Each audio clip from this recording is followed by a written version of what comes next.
మహేశ్వర రెడ్డి గారు, ఇప్పుడు ఈ నెల 18 నుంచి అసెంబ్లీ సమావేశాలు జరగబోతున్నాయి కాబట్టి ఇటు చంద్రబాబు నాయుడు ఏమో సిద్ధమా, మీరు అసెంబ్లీకి రావడం సిద్ధమేనా అన్నట్టు కూడా ఆయన మాట్లాడుతున్నారు. ఇప్పుడు నిన్న డిప్యూటీ స్పీకర్ రఘురామకృష్ణరాజు ఏం చెప్పారంటే, ఒకవేళ అసెంబ్లీకి రాకపోతే అనర్హత వేటు కూడా పడే అవకాశం ఉంది అన్నట్టు కూడా మాట్లాడారు.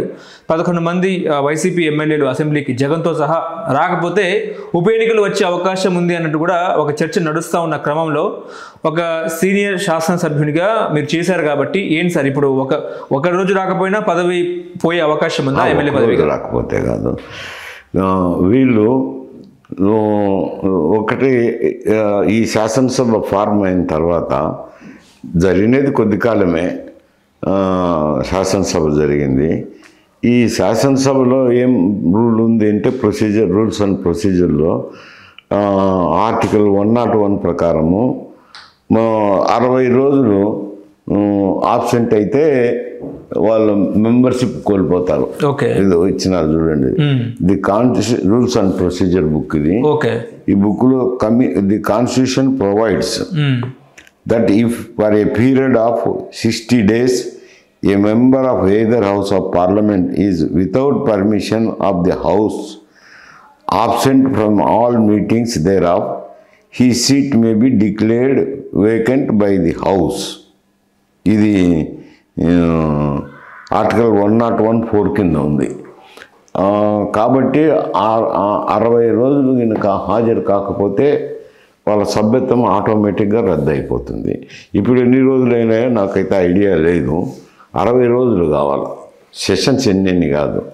60 days కంటిన్యూస్గా హౌస్ పర్మిషన్ లేకుండా చేస్తే ఆటోమేటిక్గా రద్దు అయిపోతుంది. ఓకే, కానీ ఇప్పుడు జగన్మోహన్ రెడ్డి అసెంబ్లీకి రాకపోయి ఉంటే ఏంటి పరిస్థితి? అంటే ఎన్ని రోజులైనా నాకు ఐడియా లేదు. 60 రోజులైతే పోతుంది.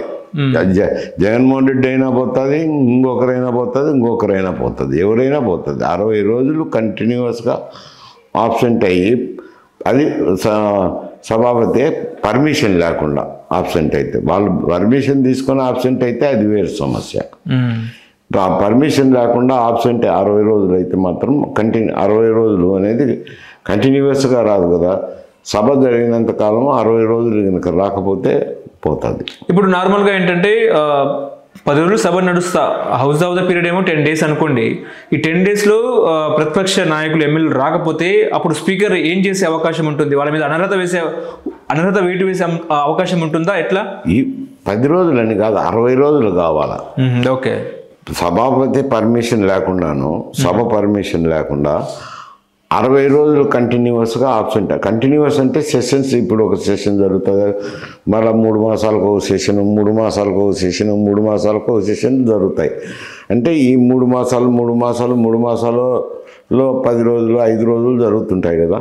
అట్లా 60 రోజులు సెషన్స్ హాజరు కాకపోతే పోతుంది అది. ఓకే, ఇప్పుడు సీఎం ఏమో మీరు రావాలి మాట్లాడదాం, రాష్ట్ర రాజకీయాల మీద మాట్లాడదాం, అప్పుల గురించి మాట్లాడదాం, మీరు చేసిన అప్పుల గురించి మాట్లాడదామని సీఎం అంటున్నారు. మరి ప్రతిపక్ష నాయకుడు జగన్మోహన్ రెడ్డి గారు మరి వస్తారా రారా అనేది పక్కన పెడితే ఖచ్చితంగా రావాల్సిందే అని చెప్పేసి వాళ్ళు చెప్తున్నారు. ఇప్పుడు రాకపోతే పులివెందులకు కూడా ఉప ఎన్నిక వచ్చే అవకాశం ఉంది అన్నట్టు కూడా మాట్లాడుతున్నారు. స్పీకర్ దీంట్లో ఏం చేసే అవకాశం ఉంది? స్పీకర్ 60 రోజులు అయితే ఆయన ఛాయిస్ ఏం లేదు, ఆటోమేటిక్గా అయిపోతుంది. దానికి స్పీకరు మళ్ళీ నిర్ణయాలు తీసుకోవడం ఇవన్నీ ఉండదు. 60 రోజులు సభ జరిగినప్పుడు 60 రోజులు రాకపోయినారంటే కంటిన్యూస్గా ఆయన సభ్యత్వం కోల్పోతారు. కోల్పోతే పులివెందులైనా జరుగుతుంది, ఎల్లంపల్లి అయినా జరుగుతుంది. దానికేముంది, ఒకరనేది ఏం లేదు కదా. చట్టానికి అందరూ సమానులే. రాజ్యాంగం 101 ప్రకారము సభకు సభాపతి ఆమోదం లేకుండా 60 రోజులు కంటిన్యూస్గా, అంటే ఇప్పుడు ఈ సభ జరుగుతుంది 10 రోజులు హాజరు గారు, మళ్ళా 3 నెలలకు ఒక సభ జరుగుతుంది 10 రోజులు హాజరు గారు, కంటిన్యూస్గా 20 రోజులు హాజరు గారంటే మళ్ళీ ఒక 10 రోజులు జరుగుతుంది హాజరు గారు, అప్పటికి 30 రోజులు. అట్లా సభ జరిగినప్పుడు కంటిన్యూస్గా ఈయనకు హాజరు కాకపోతే సభాపతికి కానీ సభ యొక్క ఆమోదం లేకుండా ఆబ్సెంట్ అయితే ఆటోమేటిక్గా రద్దు అయిపోతుంది. ఓకే, ఇప్పుడు ఈ యొక్క అసెంబ్లీ సమావేశాల్లో వైసీపీ పూర్తిగా దూరంగా ఉంటే అసలు ఏంటి పరిస్థితి సార్? అంటే కంటిన్యూస్గా 60 రోజులు అయితే పోతుంది. ఏం పరిస్థితి ఏముంటుంది? ఏం వైసీపీ అయినా అంతే, ఎవడైనా అంతే. కానీ వాళ్ళేమో మాకు ప్రతిపక్ష హోదా ఇవ్వండి, ప్రతిపక్ష హోదా అది ప్రతిపక్ష హోదా వేరు, సభకు హాజరయ్యేది వేరు. సమస్య రెండు మిక్స్ కావు. అది మాకు ప్రతిపక్ష హోదా అనేది, ప్రతిపక్ష హోదా ఇవ్వాలంటే దానికి కూడా 1/10 ఆఫ్ ది హౌస్లో వాళ్ళ మెంబర్షిప్ ఉంటే ప్రతిపక్ష హోదా. ఆల్ రూల్స్ కూడా క్లియర్గా ఉన్నాయి ఇందులో. 1/10 ఆఫ్ ది హౌస్ మెంబర్షిప్ కలిగి ఉంటేనే ప్రతిపక్ష హోదా ఇస్తారు.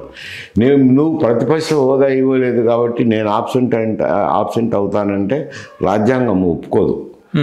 నువ్వు ఆబ్సెంట్ అయితే కంటిన్యూస్గా సభాపతి ఆమోదం లేకుండా ఆబ్సెంట్ అయితే నీ పదవి పోతుంది. కానీ మొన్న సజ్జల రామకృష్ణ మాట్లాడుతూ మాకు ప్రతిపక్ష హోదా ఇవ్వండి, మేము ఆలోచిస్తామన్నట్టు కూడా ఆయన మాట్లాడారు. ప్రతిపక్ష హోదా ఇవ్వండి అనేది ఇచ్చేదానికి వాళ్ళకు కూడా ఉండాలి కదా.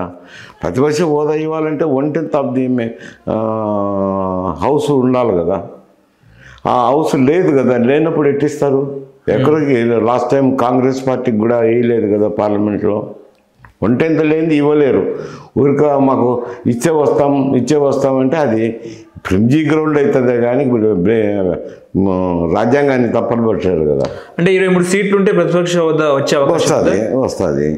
లేనప్పుడు ఎట్టొస్తుంది? రాదు కదా. రాదు. ప్రొసీజర్ ప్రకారం, పార్లమెంట్ ప్రొసీజర్ ప్రకారం రాదు. అది క్లియర్గా ఉంది. అదే ఇదే. నువ్వు 60 రోజులు హాజరు కాకపోతే ఏ సభ్యుడైనా కోల్పోవాల్సింది. 11 మంది హాజరు కాకపోతే 11 మంది సభ్యత్వం కోల్పోవాలి. కానీ వాళ్ళకి 40% ఓట్ బ్యాంక్ ఉంది కదా సార్. అది ఉంటే 40% ఓట్ బ్యాంకులు ఉండొచ్చు, 100% ఓట్ బ్యాంకులకు సంబంధం కాదు కదా. ఎవరైతే ఎన్నికల కమిషను గెలిచినారని డిక్లరేషన్ ఫామ్ ఇస్తారో వాడే ఎమ్మెల్యే.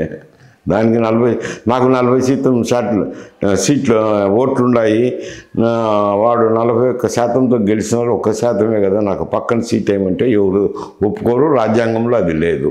అదేవిధంగా నిన్న సీఎం మాట్లాడుతూ ప్రతిపక్ష కాదు సీఎం పదవి లాగేసుకుంటారు అని కూడా ఆయన మాట్లాడారు. సీఎం పదవి నాకు అర్థం కాలేదు. అంటే సీఎం పదవి అడిగితే ఇచ్చేస్తామా, ప్రతిపక్ష హోదా ఎట్లా ఇస్తామన్నట్టు కూడా మాట్లాడారు సీఎం గారు, చంద్రబాబు నాయుడు గారు. ఎవరు ఇవ్వరు అంటే అన్నా. ఇక్కడ చంద్రబాబు నాయుడే కాదు, ఏ హౌస్లో అయినా కానీ 1/10 of the house of 1/10 strength ఉంటేనే వాళ్ళకు ప్రతిపక్ష హోదా దక్కుతుంది. పార్లమెంట్లో అయినా, రాజ్యసభలో అయినా, శాసనసభలో అయినా 1/10 అనేది ప్రొసీజర్ క్లియర్గా ఉంది. ఆ 1/10 ఉంటేనే నీకు ప్రతిపక్ష హోదా వస్తుంది, లేకపోతే రాదు ప్రతిపక్ష. అదేదో చంద్రబాబు నాయుడు ఇచ్చేది ఈయన పుచ్చుకుండేది కాదు. ఓకే, మరి అది తెలిసి మాట్లాడుతున్నారో తెలియక మాట్లాడుతున్నారో రూల్స్ అండ్ ప్రొసీజర్ తెలియక మాట్లాడుతున్నట్టుంది. హలో, తెలుగు రాజ్యం ఛానల్ చూస్తున్నారా? సామాజిక, రాజకీయ, జీవన చిత్రణే తెలుగు రాజ్యం. అతిశయోక్తులు, అసత్యాలు ఉండవు.